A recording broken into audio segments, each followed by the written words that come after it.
आम्हाला खात्री आहे आम्ही तुम्हाला नक्की जिंकून घेणार आहोत.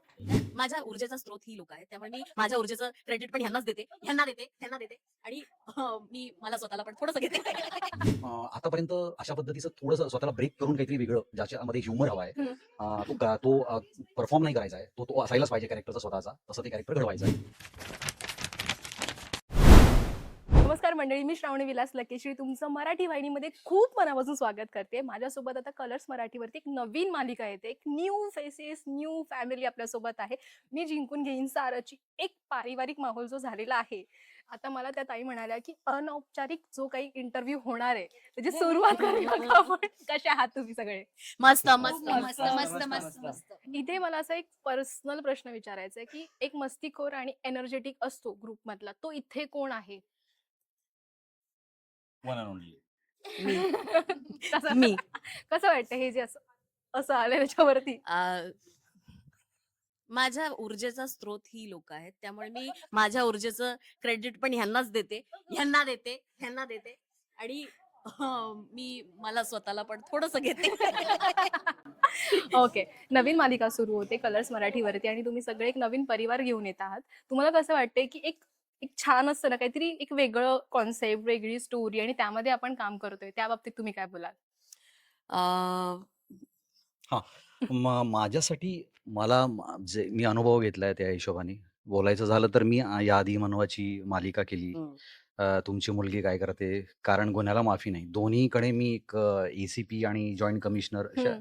फार वेगळ्या भूमिका होत्या त्या. पोलिसी खाक्या होता. 2 वर्ष तो पोलिसी खाक्या प्ले करून आणि ते तुमच्या शरीरात तो पोलीस येतो आणि तुम्ही तसे व्हायला लागता. तुमची बोलण्याची पद्धत तशी व्हायला लागते.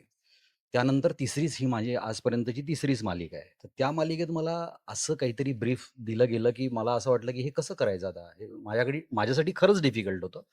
कारण मी आतापर्यंत अशा पद्धतीचं थोडंसं स्वतःला ब्रेक करून काहीतरी वेगळं ज्याच्यामध्ये ह्युमर हवा आहे, हं. तो परफॉर्म नाही करायचा आहे, तो असायलाच पाहिजे कॅरेक्टरचा स्वतःचा, तसं ते कॅरेक्टर घडवायचं आहे. त्यानंतर माझ्यासमोर ही इतकी एक वेगळी व्हायब्रंट व्यक्ती आहे, जी कधी कशा पद्धतीनं रिॲक्ट करेल, ती कोणत्या रिॲक्शनला किती मोठं आणि छोटं करेल आणि तिचं जे काय म्हणतात त्याला रिदम आहे ना, हं. ऑफ प्लेइंग द कॅरेक्टर, ती खूप अनएक्सपेक्टेड आहे.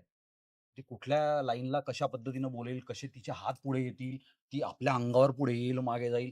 तिचं खूप जास्त रॅपिड मूव्हमेंट्स आहेत. ऑन द कॉन्ट्रास्ट मी अगदी शांत, काड्या करणारा, बारीक काड्या करणारा, खूप कमी हालचाली करणारा, दाखवणारा समोर-समोर, की मी बाईंची जी-हुजुरी करणारा कॅरेक्टर आहे. हिच्यासमोर झुकलेला दिसतोय. हां, हां, असं हसून-बिसून बोलणारा, पण आतमध्ये काहीतरी वेगळं सुरू आहे. तर याच्यासाठी एक तुम्हाला बॉडी तयार करावी लागते. त्यासाठी तुमच्या हालचाली, मॅनरिझम्स, मग त्याच्यामध्ये आपण सुरुवातीला फसतो. आपल्याला जमत नाही. आपण त्याच्यातनं स्ट्रगल करतो. त्यातनं आपल्याला काहीतरी वेगळं डायरेक्टर सांगतो. त्यातनं काहीतरी अचीव्ह होतं. मग आपल्याला हळू-हळू शूट बाय शूट एकेका दिवसागणिक आपल्याला वेगवेगळं कॅरेक्टर सापडत जातं आणि आपण ते कुठेतरी बघतो, की आता नाऊ इट इज कंप्लीट. हं. This makes sense. हे मला वाटतं खरं तर अचीव्हमेंट आहे कुठल्याही ॲक्टरसाठी. कारण एकदम नवीन मालिका, नवीनच कॅरेक्टर, नवीनच एक्स्पेक्टेशन्स, ते पटकन तुम्हाला नाही जमत. So okay. माझ्यासाठी ते आतापर्यंत मी आय हॅव अचीव्ड समथिंग, की ते मला मिळालंय. किती थँक छान यू. आहे. म्हणजे वाव, पहिल्यांदा नाईस. असं प्रेस लॉन्चच्या वेळेला असं कोणीतरी बोलते, की मला मिळालंय ते येस, कॅरेक्टर मधलं येस, येस. काहीतरी थोडं तरी मिळालंय. खूप कमी एक्झॅक्ट. ऐकायला मिळते. छान वाटतं हे ऐकून. Thank you. तुम्ही काय बोलाल? अं, मला असं वाटतं की आता एवढी वर्ष मी करतेय सिरियल्स वेगळ्या वेगळ्या चॅनल्सवर, वेगळ्या वेगळ्या रोल्समध्ये, कधी आई, कधी सासू, कधी खाष्ट सासू वगैरे वगैरे.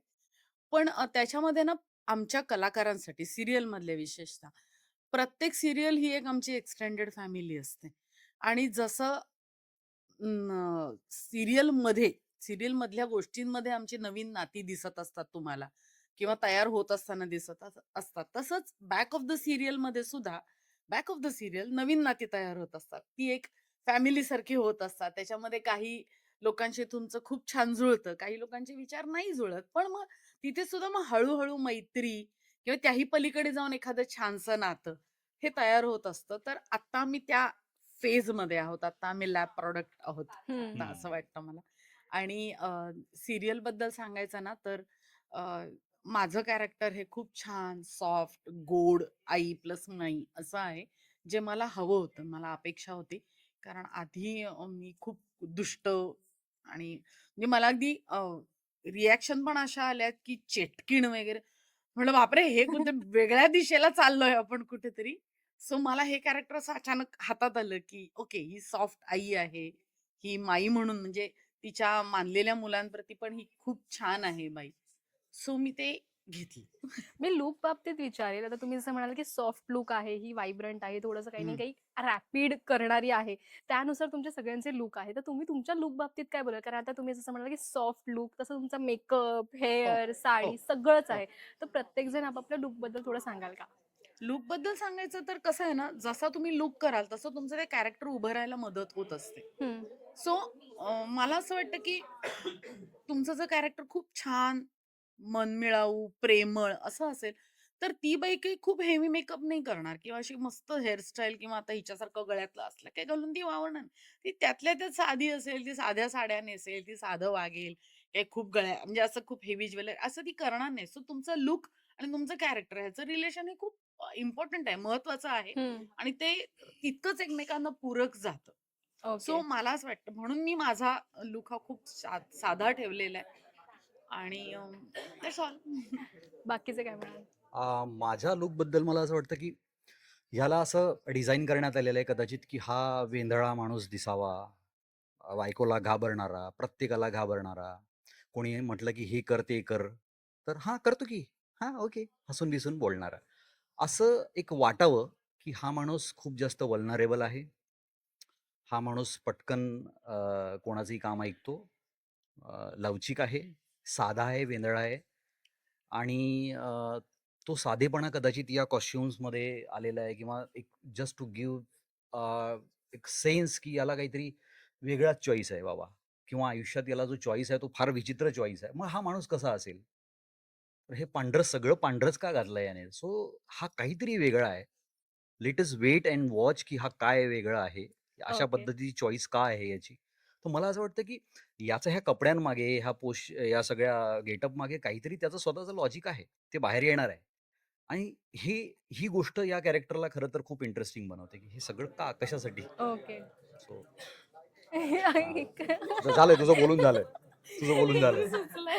बोल, नाही बोल. बोलू दे. बेबीशी लग्न करून त्याच्या आयुष्याचा रंग रंग उडालाय. उडाला. एक्झॅक्टली. तुला दिलाय तुला. आम्ही देत असतो एकमेकांना असं बोलायला स्कोप देतो. हो. हा मोठेपणा आहे आमचा. तर त्याचा आयुष्याचा रंग उडालाय म्हणून तर इतकं मला सिंपल वाटतंय. असं नाहीये. असं इतकं सिंपल नाहीये. फार दिस विचार इज करण्यात पण आलेला आहे. ऐक हीच मजा आहे. तो ज्या प्रकारे कॅरेक्टरचा पूर्ण अभ्यास करतो ना, हं. ते मला भारी आवडतं आणि हीच गोष्ट मला नितीन दाजीची खूप आवडतं आणि कुठल्याही सीनच्या आधी आम्ही जो विचार करतो ना, तो एकमेकांना असा काउंटर करून बोलून दाखवतो. आणि बेबी, तर बेबी आत्या. प्रत्येक घराची जी बेबी आत्या आहे, ही बेबी आत्या खूप व्हायब्रंट आहे. हे आयुष्यात मी दिशा म्हणून कधी हे केलं नाहीये, पण बेबीसाठी हे केलेलं आहे. बेबीला छान शोकी आवडते. बेबीला मेकअप आवडतो. बेबीला तिचे कपडे नवनवीन असे ते खूप आवडतात आणि ते सगळे लाड पुरवता हा असा अक्षरशः पिळवटून गेलेला तिचा माझ्या नाकी नवरा आहे. 999 येतात. पिळवटून गेलेला 999 त्याच्या नाकी आलेला नवरा आहे. सो तुम्हाला पुढे ग्रॅज्युअली तुम्ही मालिका बघायला लागाल तेव्हा तुम्हाला कळेलच. आता मी कियाराला सांगते. कियारा तुझं लुक सांग. माझं लूक जशी मी आहे ना रिअल लाईफमध्ये तशीच आहे. पण माझं रिअल एज आणि कॅरेक्टर एज ह्यामध्ये खूप डिफरंट आहे. जो खूप कळालं. खूप डिफरंट आहे. सो मला जे कॅरेक्टर एज आहे ना ते कळत नाही ॲक्चुअली कसं करायचं. मग मी ह्या लोकांना विचारलं, की काय करू? कुठे मला ॲडिशनल देता येईल किंवा मला अजून काही करता येईल? तर खरंच दिशाताई, वंदुताई आणि वेल विशर आहेत माझे, की म्हणजे माझं काही चुकलं ना, म्हणजे एक सीन जरी गेला ना मी, की येऊन विचारते, "बरोबर होतं ना? म्हणजे काही चुकलं नाहीये ना माझं? लूक बरोबर होतं ना? अरे एक्सप्रेशन बरोबर होते ना? मी कॉन्शियस नाही झालीये ना?" असं मी सगळं विचारत असते. आणि लूकबद्दल बोलशील तर सेम आहे. जशी रिअल पूजा आहे तशीच कियारा आहे. पण एज डिफरंट खूप पण तरी जेनझीचं तू हा प्रतीक आहेस आपल्या मालिकेत. जेनझी आहे हा आणि तू हा किती मॉडर्न दिसतेस आणि तू किती सुंदर आहेस ते सांग.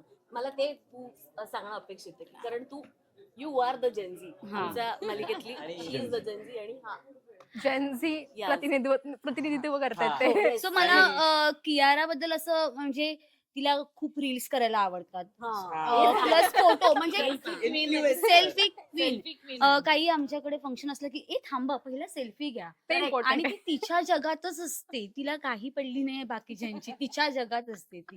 तिला पहिलं सिरियस असेल ना, थांबा पहिला सेल्फी घ्या. असं होतं तिचं की सिरियस नका राहूया, सेल्फी घ्या ह्याच्यातच मजा आहे. सो अशी आहे कियारा. कारण हो. कारण कारण कियारा इन्फ्लुएन्सर आहे. इन्फ्लुएन्सर आहे. शी इज आणि म्हणजे सोशल मीडियावर खूप फॉलोअर्स आहे. व्हेरी फॉलो करा मला. तू बोल. एवढं बोल सगळ्यांनी बोल. परीक्षा परीक्षा संपली. सुखी आत्मा. खरं तर हे एक कॉस्ट्युमचा भाग होता माझ्या, सुखी आत्मा नावाचा टी शर्ट. तर सो नेमकं परीक्षा संपल्याच्या दिवशी ते दिलं, मला खूप आनंद झालेला आहे. Very good. सुखी आत्मा. युनिक टी शर्ट्स वगैरे त्याचे खूप छान ओके. आहे. Yeah. तर सगळे एवढं बोललेत, काय बोलू. बोल बोल तुझ्याबद्दल बोल, character तुझ्या बद्दल बोल. कॅरेक्टर बद्दल. माझं कॅरेक्टर ओके.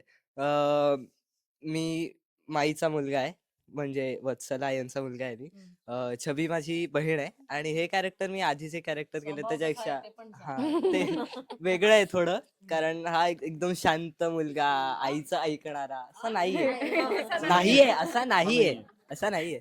त्याचं आईवर आणि बहिणीवर खूप प्रेम आहे आणि त्यांचा कोणी अपमान केला की त्याला लगेच राग येतो. तो एकदम शॉर्ट टेम्पर्ड आहे. त्याला बेबीने आईचा अपमान केला की तो सरळ जाऊन तिला बोलायला जाईल, पण आई शांत करते त्याला. असं कॅरेक्टर आहे. म्हणजे सुखी आत्मा नसून तू अति तो सुखी आत्मा आहे. अतिसुखी आत्मा आहे. आणि म्हणजे कियारामध्ये हे सगळं आलंय ना, सगळं सेल्फी हा. वगैरे हम्म. ते सगळं तिच्या आत्याकडून आलेलं ओ आहे. माय ती गॉड. आत्याला फॉलो करते तिच्या. Oh my God. आत्याला- ओ. Proud proud. ओके, मला एक प्राऊड फील होतंय की आजच आम्हाला कळालं की तुम्ही आठवड्याभरामध्ये जे काही होणार आहे ते आज आम्हाला दाखवलंय. तो प्रॉपर प्रिव्ह्यू आम्हाला मिळालेला आहे. त्यासाठी तुमचे कॉंग्रॅच्युलेशन्स. आणि Thank you. तुम्हाला एक काय म्हणतात एनर्जी, पॉझिटिव्ह एनर्जी की तुम्ही हे सगळं केलं. कारण खूप कठीण असतं की आपण एक आठवड्याची बँकिंग करणं. मी दिशाला सुद्धा म्हणाले की मला खूप छान वाटलं एक आठवड्याची बँकिंग बघून. आणि तुमच्या सगळ्यांचं कॉंग्रॅच्युलेशन. त्याच्यामागे आमचा एक स्वार्थ असा आहे की ज्या आमच्या ऑडियन्सला म्हणजे विशेषतः लेडीजना हळदी कुंकू आहे, अमकं आहे, कुठे फंक्शन आहे, लग्न आहे, मुंज आहे, अशा याच्यामध्ये एखादा एपिसोड चुकतो तर त्यांना ते कळायला पाहिजे. आणि आमचे जे प्रेक्षक आहेत ते आमच्यापासून तुटायला नको आहेत आम्हाला. ते तसेच आम्हाला आमच्या बरोबर कायम पाहिजेत सिरियल संपेपर्यंत. सो त्यांची लिंक तुटायला नको म्हणून आम्ही हे केलंय. ह्याच्यामागे आमचा स्वार्थच आहे. पण हा स्वार्थ खरंच छान आहे आणि काम Exactly. करणं सुद्धा कठीण आहे. हो. तर त्यासाठी ऑल द बेस्ट. आणि Thank you. खूप Thank छान you. वाटलं गप्पा मारून. Thank you, फक्त जाता जाता एक हम्म. प्रेक्षकांना आमंत्रण द्या की या आमची सिरियल बघायला आणि सोबत असेच राहा. Do the honours please. Please please. कसं असतं ना, प्रत्येक फॅमिलीमध्ये घडणाऱ्या घटना सारख्याच असतात. सुखदुःखाचे प्रसंग हेही सारखे असतात. पण जर त्या फॅमिलीमध्ये एकमेकांशी नाती जरा वेगळी वेगळी असतील, एक काहींचं छान बॉन्डिंग नसेल, काहींची थोडीशी कुरकुर असेल, तर ना त्याच्या रिॲक्शन्स या खूप वेगळ्या असतात. त्या घडणाऱ्या घटना आहेत त्या बघताना आपण खूप वेगळ्या चष्म्यातून बघितल्या जातात. तर ह्या सिरियलच्या बाबतीत तुम्हाला हाच अनुभव येईल. आमची प्रेमळ बाई आजी आहे किंवा माई आहे प्रेमळ, ही थोडीशी खवचट ही आमची बेबी आत्या आहे, किंवा आमची मुलं आहेत हॅपी गो लक्कीवाली, हा तडक भडक आहे, ही एकदम जेनझीची प्रतिनिधी अशी आहे. तर या सगळ्यांच्या ऍक्शन्स रिॲक्शन मधून तुम्हाला खूप एक वेगळा असा अनुभव मिळेल. तर म्हणून आमची दर सोमवार ते शनिवार संध्याकाळी 7 वाजता आमची सिरियल बघा. मी जिंकून घेईन सारं. आम्हाला खात्री आहे आम्ही तुम्हाला नक्की जिंकून घेणार आहोत.